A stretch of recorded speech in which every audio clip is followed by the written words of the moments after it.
प्रिय विद्यार्थियों, शिक्षक साथियों, सादर नमस्कार। आप सबका एक बार फिर स्वागत है मेरे YouTube चैनल अपना इकोनॉमिक्स में। मासिक अभ्यास प्रश्न पत्र अभी जो वर्तमान में चल रहे हैं, अगस्त माह का प्रश्न पत्र हुआ है सामाजिक विज्ञान का। इस प्रश्न पत्र का हल आज के वीडियो में आपको मिलेगा। वस्तुनिष्ठ प्रश्न भी मिलेंगे और सभी प्रकार के जो दीर्घ उत्तरीय प्रश्न हैं और लघु उत्तरीय प्रश्न हैं, सभी के हल आपको इस वीडियो में मिलने वाले हैं। तो आप इन प्रश्नों को देख सकते हैं, आप क्या करके आए हैं, क्या आप गलत करके आए हैं, क्या सही करके आए हैं, आप इसका मिलान भी कर सकते हैं। आइए शुरुआत करते हैं। सबसे पहले सही विकल्प चुनकर लिखिए। इसमें जो प्रश्न आया था कि वन्य जीवों के आवास संरक्षण हेतु पहला कानून बनाया गया था। कब बनाया गया था? तो ये कानून बनाया गया था, पहला कानून वन्य जीव संरक्षण अधिनियम 1972। तो इसका विकल्प ब सही है। इसके बाद में अगला प्रश्न, पूर्वोत्तर और मध्य भारत में वनों की कटाई का प्रमुख कारण है। तो पूर्वोत्तर और मध्य भारत में वनों की कटाई का जो मुख्य कारण है, सबसे प्रमुख कारण है, वो है स्थानांतरित कृषि। इस वजह से वहाँ पर वनों की कटाई ज़्यादा की जाती है। अगला प्रश्न है, चौरी चौरा घटना कब हुई थी? तो चौरी चौरा जो घटना हुई थी वो हुई थी 5 फरवरी सन 1922 को। और इसी घटना के बाद महात्मा गांधी ने असहयोग आंदोलन को वापस ले लिया था। आगे, विनिमय की प्रारंभिक अवस्था में व्यापार किस प्रणाली पर आधारित था? तो विनिमय की प्रारंभिक अवस्था में व्यापार किस पर आधारित था? वस्तु विनिमय प्रणाली पर आधारित था। यानी वस्तु के बदले में वस्तु का या वस्तु के बदले में सेवा का विनिमय होता था। तो यह हमारा उत्तर हो जाएगा, वस्तु विनिमय प्रणाली। इसके बाद में हम यहाँ पर आगे देखते हैं। अगले जो प्रश्न हैं उनमें है, जैसे रिक्त स्थानों की पूर्ति कीजिए।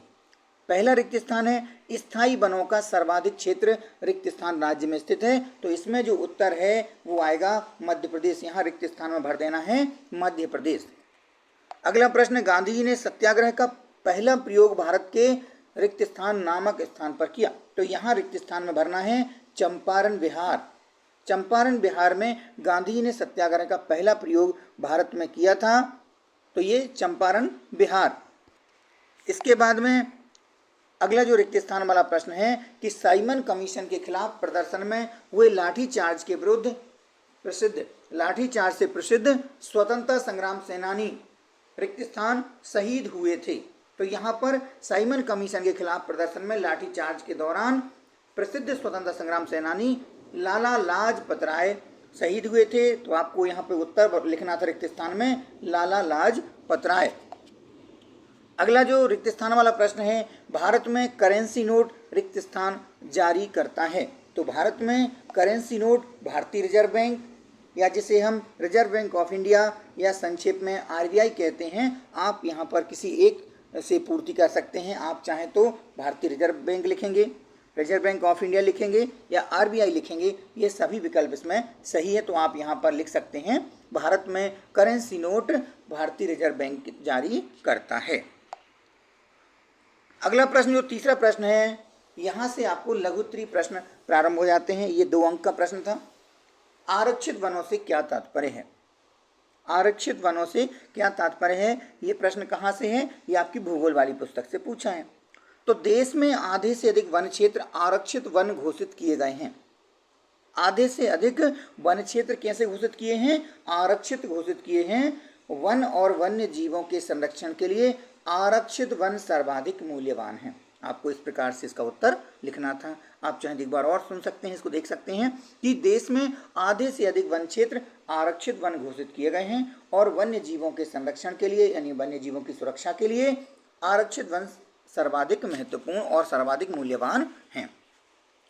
इसी प्रश्न का 8वां प्रश्न जो पूछा गया कि जैव विविधता को प्रभावित करने वाले कोई 2 कारक लिखिए।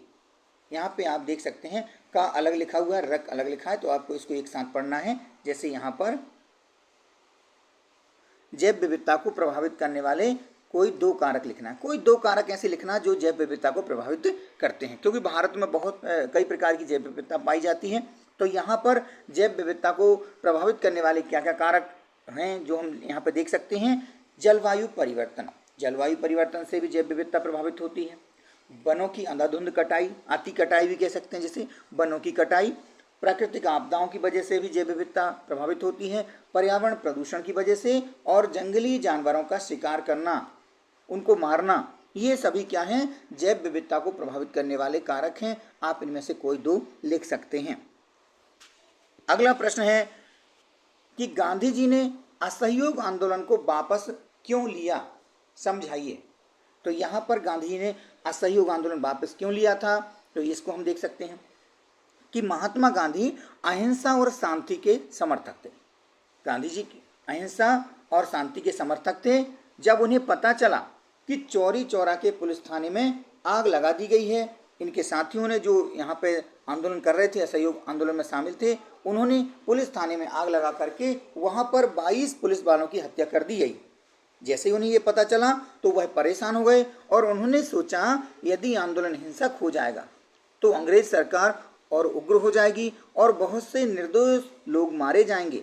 इस वजह से महात्मा गांधी ने असहयोग आंदोलन वापस ले लिया।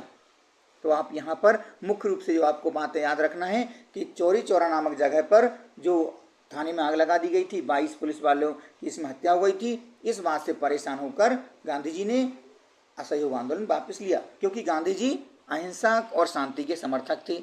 जब उनके आंदोलन में हिंसा हो गई और यहाँ पे जो पुलिस जवानों को मार डाला गया तो गांधी जी ने अपना असहयोग आंदोलन वापस ले लिया। इसी प्रश्न में अथवा प्रश्न था कि भारत में लोग रॉलेट एक्ट के विरोध में क्यों थे।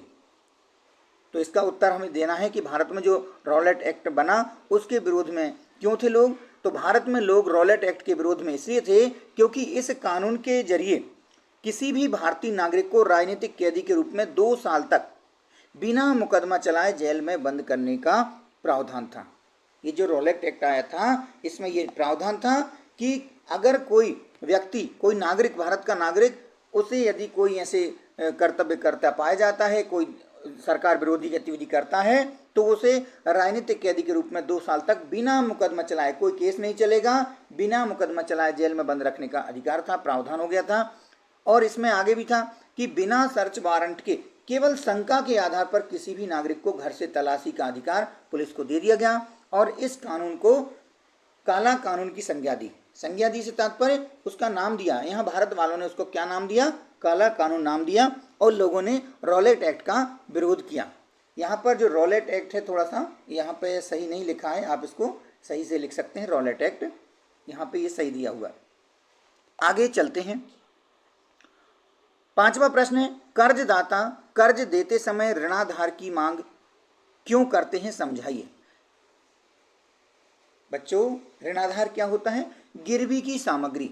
यानी जब कोई गांव में उधार लेता है तो वहाँ पर किसी जो साहूकार या व्यापारी से उधार लेते हैं तो वहाँ कुछ ना कुछ वो गिरवी की सामग्री रखते हैं, जिस वजह से उन्हें ये भरोसा रहे कि सामने वाला पैसा चुकाएगा। नहीं चुकाता तो वो सामग्री को अपने पास हमेशा हमेशा के लिए रख लेते हैं या बेचने को तैयार रहते हैं, बेचने का अधिकार उन्हें मिल जाता है। उत्तर कैसे लिखेंगे? कर्जदाता कर्ज देते समय समर्थक ऋणाधार, यानी जिसे अपन कहते हैं गिरवी की सामग्री, समर्थक ऋणाधार की मांग करता है। वो इसके बिना उधार देने को तैयार नहीं रहते, क्योंकि यदि कर्जदार उधार नहीं लौटा पाया, जब यदि जो कर्जदार है, कर्ज लेने वाला व्यक्ति है, वो उधार नहीं लौटा पाया तो उधारदाता को भुगतान प्राप्ति के लिए समर्थक ऋणाधार बेचने का अधिकार होता है। तो इस प्रकार से आप इसका उत्तर लिख सकते हैं कि कर्जदाता कर्ज देते समय समर्थक ऋणाधार की मांग करते हैं, क्योंकि यदि कर्जदार उधार नहीं लौटा पाया तो उधारदाता को भुगतान प्राप्ति के लिए समर्थक ऋणाधार बेचने का अधिकार होता है।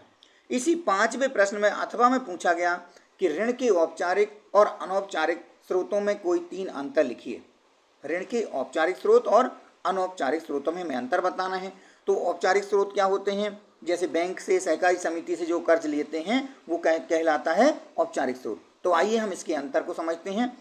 पहला अंतर है दोनों में कि औपचारिक ऋण स्रोत बैंक और सहकारी समितियों से के कर्ज आते हैं, यानी औपचारिक ऋण स्रोत में बैंक और सहकारी समितियों से जो कर्ज लिया जाता है, पैसा उधार लिया जाता है, वो आते हैं। जबकि अनौपचारिक ऋण स्रोत में उधारदाता में साहूकार, व्यापारी, मालिक, रिश्तेदार और दोस्त इत्यादि आते हैं। यदि ऋण उधारदाता में जैसे साहूकार से लिया जाए, व्यापारी से, मालिक से, रिश्तेदार से, दोस्त से लेते हैं तो वह अनौपचारिक ऋण स्रोत हैं। तो पहला अंतर हो गया आपका ऋण के स्रोत।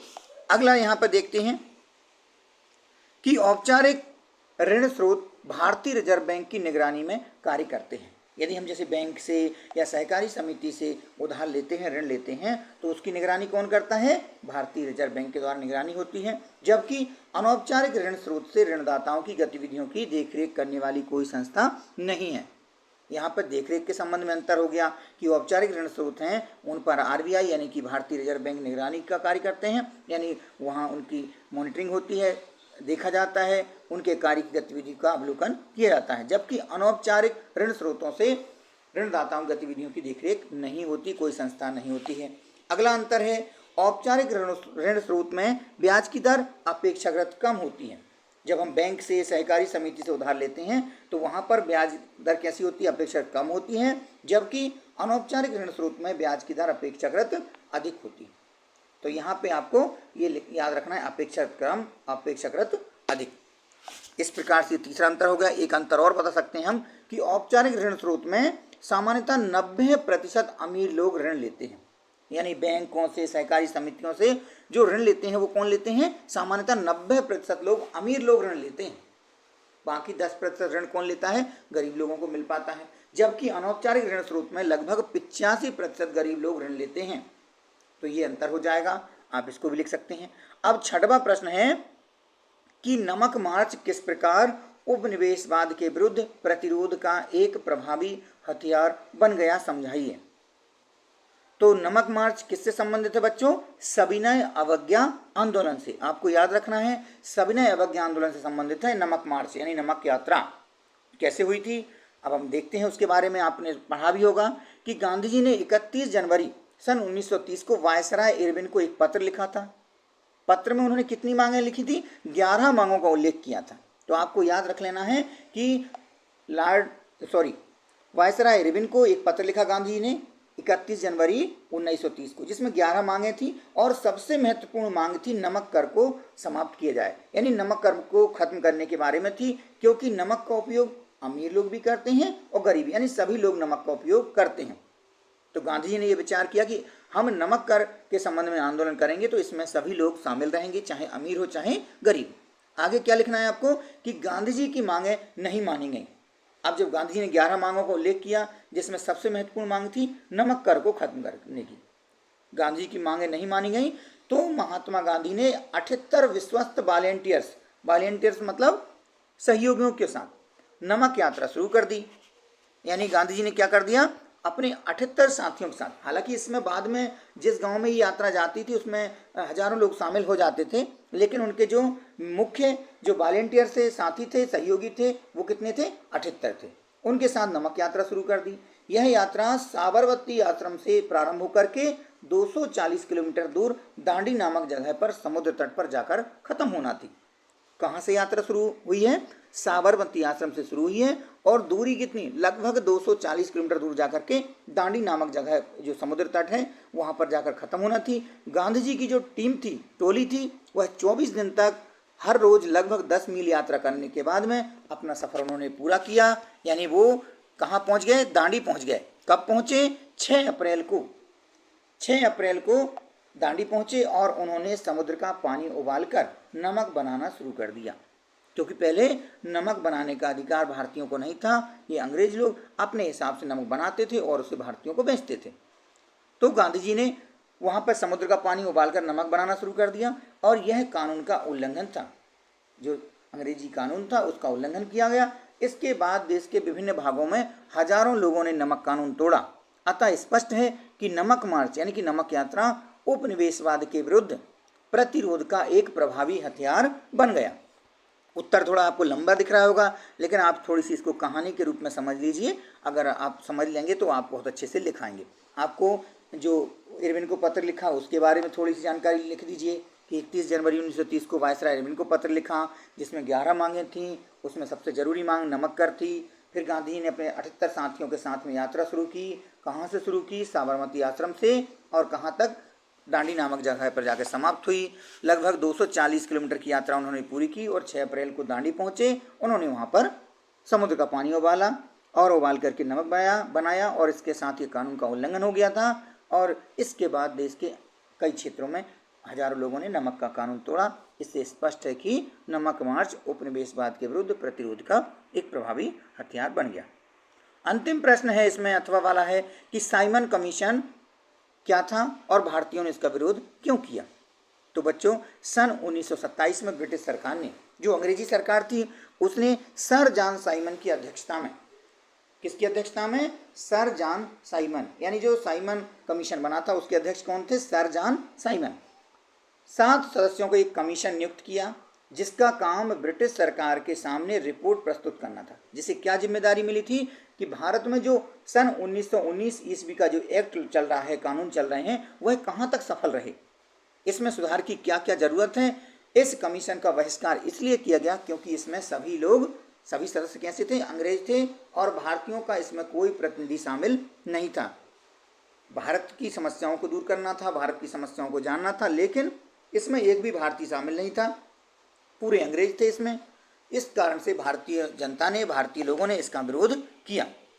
तो विद्यार्थियों, आपने इस वीडियो के माध्यम से जो आपका मासिक परीक्षा के प्रश्न पत्र को यहाँ पर समझा।